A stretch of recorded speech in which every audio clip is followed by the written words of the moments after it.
আমি তো সিটি পড়তে জানি না, বেটা মালয়েশিয়া থেকে কি সিটি পাঠালো, কাগজে দিয়ে পড়ায়। শিক্ষিত তো মনে হচ্ছে। ও ভাতিজা, দেখো তো আমার পোলায় বিদেশ থেকে সিটি পাঠাইছে, এটা পড়ে শোনাও তো আমারে।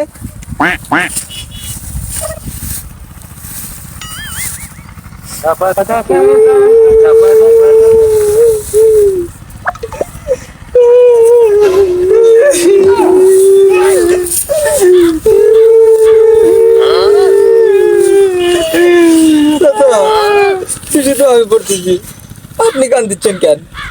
আমার পোলা সিটি দিছে, না জানি কি হয়েছে, এই জন্য কান্দাসর থেকে আমিও কান্দাছি। আমি সিটি পড়তে বেটা, আমি লেখাপড়া জানি না। দূর বেটা, শিক্ষিত পোলা বুঝে বেড়া দিছি, ভদ্র পোলা খাইছে আমার অশিক্ষিত দিব্যা কই চিঠি দিছি আরে আমি পড়তে। না জানি আমার বুকের ভিতর ধড়াস করে উঠলো, পোলা জানি কি জানি হয়েছে, পড়তে চিঠি দিছি আমি।